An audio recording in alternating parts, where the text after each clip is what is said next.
جنگ آزادی کی تحریک کی بنیاد رکھی تھی. میں یہ کہتا ہوں ان حرام خوروں سے، آج وہ حرام خور بھی مجھ سے سوال کرتے ہیں کہ تم اپنے دیش بھکتی کی سند مجھ کے دو، جن کے باپ دادا نے ایسٹ انڈیا کمپنی والوں کے ساتھ یا ایسٹ انڈیا کمپنی والوں کے ساتھ دلالی کی ہو. ماڈل مان کر کے ان کی زندگی پر عمل کرنا چاہتی ہے، لیکن تیرے پیغمبر کی مجلس سجی ہوئی ہے، بچے بھی باہر گھوم رہے ہیں، بچیاں بھی باہر گھوم رہی ہے. کیا جلسہ اسی لیے سجایا جاتا ہے کہ باہر جھولا لگا دیا جائے، باہر یعنی مارکیٹ لگا دی جائے، باہر دکانداری ہو؟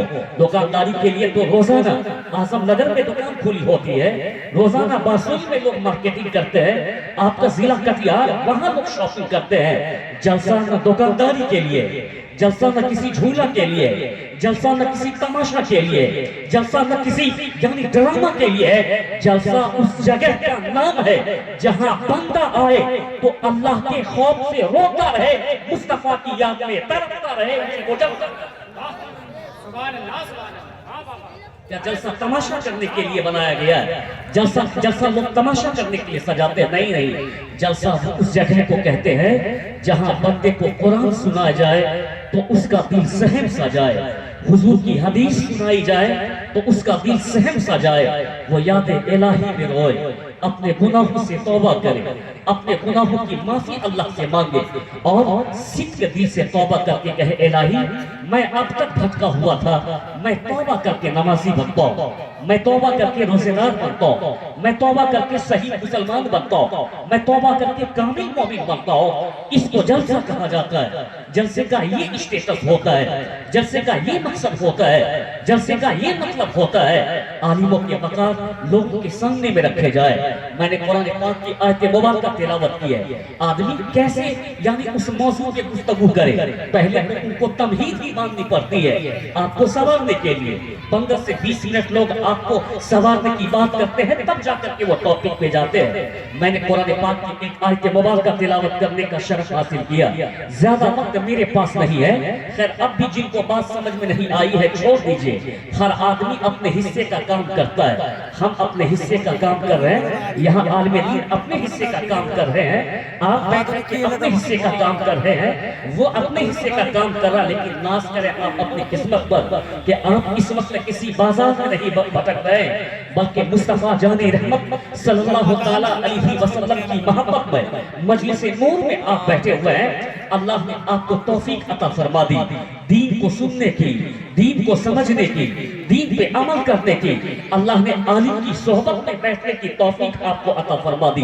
مت کہنا کہ 10 منزلہ جو جن کو اللہ نے دیا اللہ ان سے راضی ہے. فارچونر دیکھ کر کے مت کہنا کہ اللہ ان سے راضی ہے. کسی کے 100 بیگھہ زمین دیکھ کر کے مت کہنا کہ اللہ ان سے راضی ہے. کسی کا بنگلہ دیکھ کر کے مت کہنا کہ اللہ ان سے راضی ہے. میں یہ کہتا ہوں کہ اس کے تعلق سے کہنا کہ اللہ ان سے راضی ہے. اگرچہ ان کے پاس فارچونر نہ ہو، ان کے پاس مکان نہ ہو، ان کے پاس دکان نہ ہو، بلکہ وہ پھوس کے گھر میں رہتا ہو، ناشتہ کھاتا ہو تو دوپہر کو بھوکا رہتا ہو، دوپہر کا کھانا کھاتا ہو تو رات کو بھوکا رہتا ہو. لیکن جب بھی ظہر میں کہے حیا علی الصلاۃ دور مسجد کی طرف چلے آئے، جب بھی عصر میں کہے حیا علی الفلاح دور مسجد کی طرف چلے آئے، جب بھی مغرب میں کہے آؤ نماز کی طرف دور مسجد کی طرف چلے آئے، جب بھی عشاء میں کہے آؤ کامیابی کی طرف دور مسجد کی طرف چلے آئے، جب بھی یعنی فجر میں کہے الصلاۃ خیر من النوم تیری نیند سے بہتر یہ نماز ہے، دور مسجد کی طرف چلے آئے.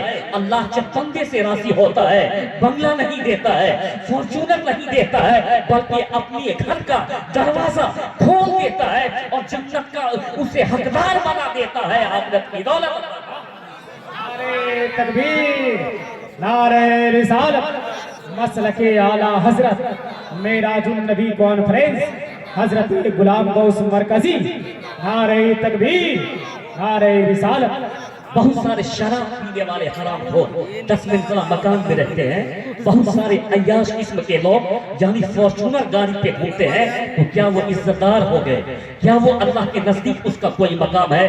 بالکل بھی نہیں. جو سوکھی روٹی کھا کر کے اللہ کو یاد کرتا ہے، جو سوکھی روٹی کھا کر کے مسجد کو آباد کرتا ہے، جو سوکھی روٹی کھا کر کے اسلام پہ عمل کرتا ہے، جو سوکھی روٹی کھا کر کے مذہب اور مسلک کا پیغام عام کرتا ہے، اللہ اسی سے راضی نصیب ہوتا ہے. ٹھیک ہے 10 منزلہ جن کا مکان ہے 100 لوگ ان کے گھر پر جا کے دربانی کرتے ہو لیکن ایک بھی فرشتہ رحمت کا ان کے گھر پر نہیں جاتا. مصطفیٰ کہتے ہیں کہ جب بندہ اللہ کو راضی کر لیتا ہے ٹوٹے ہوئے مکان میں رہتا ہے ٹوٹی ہوئی چٹائی پہ سوتا ہے لیکن محبت کرتا اللہ کے لیے عداوت کرتا اللہ کے لیے یعنی کسی سے ملتا ہے اللہ کے لیے یعنی اس کا ہر کام اللہ کی محبت میں ہوتا ہے. رہتا جھوپڑی میں ہے رحمت کے فرشتے ان کی زیارت کے لیے حاضر ہو جاتے ہیں. رحمت کے فرشتے ان کی زیارت کے لیے حاضر ہو جاتے ہیں. اگرچہ 10 منزلہ مکان میں ہو اس کو وہ مقام اللہ نے نہیں دیا لیکن غریبی میں رہتے ہوئے اللہ کو یاد کرنے والے کو اللہ نے وہ مقام عطا فرمایا ہے. میں نے سوچا تھا کہ معراج پہ گفتگو کروں نہیں ابھی وقت نہیں آیا کہ آپ معراج کو سمجھیں. آپ پہلے تحفہ معراج نماز ہی کو سمجھ لیں تو کافی ہو جائے. جب نماز کو نہیں سمجھ پاتے تو معراج کو آپ کیا سمجھ پائیں گے. میں یہ کہنا چاہتا ہوں کہ یہاں جلسہ ہو رہا ہے لوگ باہر تماشا کر رہے ہیں. یہ ہندوستان آج 26 جنوری آج پوری دنیا میں ہندوستان میں لوگوں نے ریپبلک ڈے کو سیلیبریٹ کیا. آج میرا بچہ جب بھی اسکول جاتا ہے وہ وہاں جا کے کہتا ہے فریڈم فائٹر کا نام ہے بھگت سنگھ. وہ وہاں جا کر کے کہتا ہے کہ سبھاش چندر بوس کا نام ہے یا فریڈم فائٹر کا نام ہے سبھاش چندر بوس. وہ وہاں جا کر کے کہتا ہے کہ یعنی فریڈم فائٹر کا نام ہے یعنی بھگت سنگھ. لیکن میں اپنے بچے سے کہنا چاہتا ہوں صرف فریڈم فائٹر یعنی سبھاش چندر بوس کا نام فریڈم فائٹر نہیں ہے. صرف بھگت سنگھ کو فریڈم فائٹر نہیں کہا جاتا ہے. صرف میں کہتا ہوں کہ یعنی گاندھی کو فریڈم فائٹر نہیں کہا جاتا.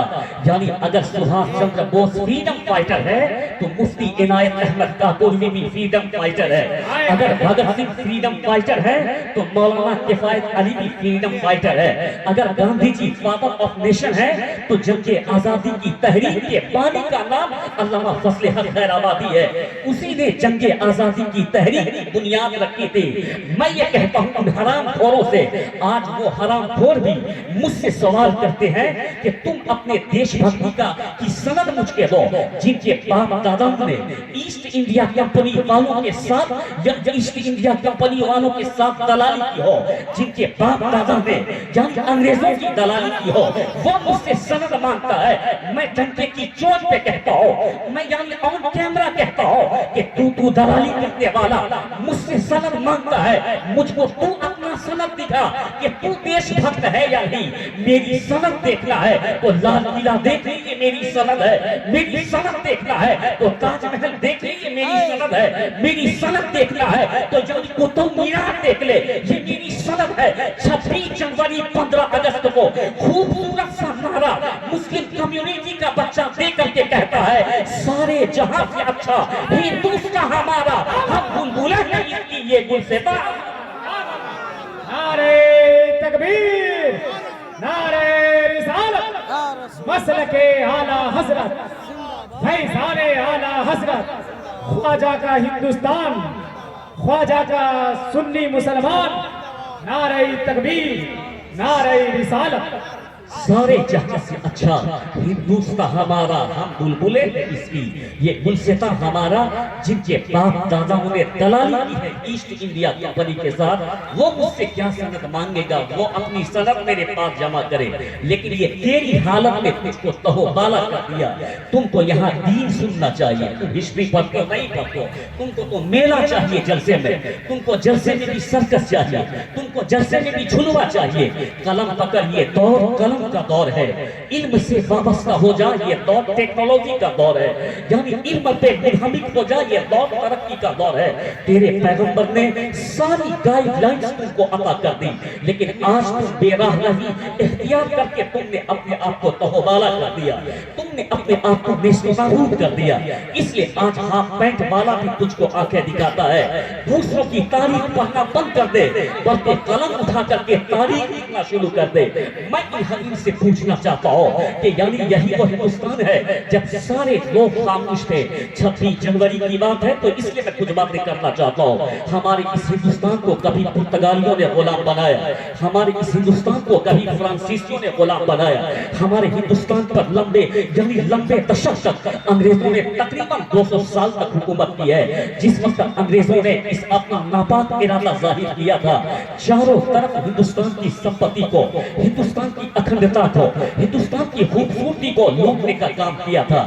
یہ سارے لوگ دلالی کر رہے تھے ان کے، لیکن ہمارے ہی آبا اجداد جن کو ٹیپو سلطان کہا جاتا ہے، وہ تنے تنہا تلوار لے کر کے دشمنوں سے مقابلہ کرتے ہوئے نظر آ رہے تھے. اس لیے کہ ہم جس نبی کا کلمہ پڑھتے ہیں، اس نبی نے ہم کو وطن سے محبت کا درس عطا فرمایا ہے. سرکار دو عالم جب مدینہ میں داخل ہوتے تو گھوڑے سے اتر کر کے مدینے کی دیوار کو دیکھتے، درے دیوار کو محبت کی نظر سے دیکھتے اور یہ پیغام دیتے کہ یہ میرا وطن ہے، میں اس کو محبت کی نظر سے دیکھتا ہوں. اور یہ پیغام ہم کو حضور نے عطا فرمایا، تم جہاں بھی رہو وہ تیرا وطن ہے، اس سے محبت کرنا. یعنی اس لیے کہ میں نے وطن سے محبت کرنے کا کام کیا. سرکار نے مدینے کی ہوا کے لیے دعا کی، اے اللہ مدینے کی ہوا کو صحت یاب بنا دے. سرکار نے مدینے کی فضا کے لیے دعا کی، اے اللہ مدینے کی فضا کو بہتر بنا دے. اپنے وطن کے لیے دعا کرنا سرکار کی سنت ہے. اپنے وطن کی خیر خواہی چاہنا یہ مصطفیٰ کا بتایا ہوا طریقہ ہے. جب سرکار دو عالم مکہ میں رہتے تھے، 7 سال کی عمر تھی مصطفیٰ جان رحمت کی، کسی قبیلے نے مکہ کے اوپر حملہ کر دیا. لوگوں نے اس کے دفاع کے لیے قدم آگے بڑھایا، جن کے پاس جو ہتھیار تھے اس نے ان کا دفاع کیا. اب 7 سال کا بچہ وہ تو کوئی تلوار نہیں اٹھا سکتا ہے، وہ کوئی برچی نہیں اٹھا سکتا ہے، وہ کوئی بالا نہیں اٹھا سکتا ہے، لیکن وہ اپنا منشا ظاہر کر سکتا ہے. جب لوگوں نے اپنے مکہ کا دفاع کیا تھا، اس مکہ کے دفاع کرنے والوں میں 7 سال کا ایک چھوٹا بچہ آگے چل کر کے دشمنوں کے اوپر پتھر مار رہا تھا. وہ کوئی دوسرا اور نہیں تھا، وہی معراج کے طولہ مصطفیٰ جان رحمت تھے، جس نے 7 سال کی عمر میں اپنے وطن کو بچانے کا پیغام دنیا کو عطا کیا ہے. تو مسلمان جہاں بھی رہتا ہے اپنے وطن کی حفاظت کرتا ہے. مسلمان زمین کے اوپر بھی رہتا ہے، وہ اپنے وطن پہ، یعنی ہم وہ مسلمان ہیں جب تک زمین کے اوپر رہتے ہیں وہ اپنے وطن کی حفاظت کرتے رہتے ہیں. جب ہم مر جاتے ہیں تو بلا وضو نہیں بلکہ باوضو ہو کر کے غسل کر کے ہم اپنے اسی ہندوستان کی مٹی میں دفن ہو جایا کرتے ہیں. اس قدر ہمارا رشتہ اپنے ملک سے مضبوط ہے. میں یہ کہنا چاہتا ہوں، دلالی کرنے والوں نے دلالی کی، بہت سارے راجا اور مہاراجاؤں نے اپنا بوریاں اس طرح سمیٹ لیا. تنہا تھے ٹیپو سلطان جو کہ انگریزوں سے مقابلہ کر رہے تھے. انگریز کہتا تھا کہ جب تک میں ٹیپو سلطان کو ہرا نہیں دوں تب تک میں یہ نہیں کہہ سکتا کہ ہندوستان میرا ہے. ٹیپو سلطان تنے تنہا مقابلہ کرتے گئے، بکنے والا بک گیا، یعنی بکنے والے بک گئے، لیکن ٹیپو سلطان اپنی تلوار چلاتے رہے. آپ کے کسی خاص مشیر نے کہا تھا کہ حضور اب تلوار چلانے کا وقت نہیں ہے، دشمن بالکل محل کے قریب ہے، اب وہ دشمن محل پہ قبضہ کرنے والا ہے، اب بھلائی اسی میں ہے کہ اپنی جان بچا لی جائے، اپنی جان بچا لی جائے. کیا کہا تھا ٹیپو سلطان نے؟ 100 سال کی طرح جینے سے بہتر یہ ہے کہ ٹیپو آج مرنے مجاہد کی طرح اپنے وطن کی محبت میں شہید ہو جائے. تو دوسروں کے ساتھ دلالی کرنا یہ تیری فطرت ہے، وطن پہ اپنے آپ کو مٹا دینا یہ مسلمانوں کی فطرت ہے. نعرہ تکبیر، نعرہ رسالت، مسلک اعلیٰ حضرت، فیضان اعلیٰ حضرت، علماء اہل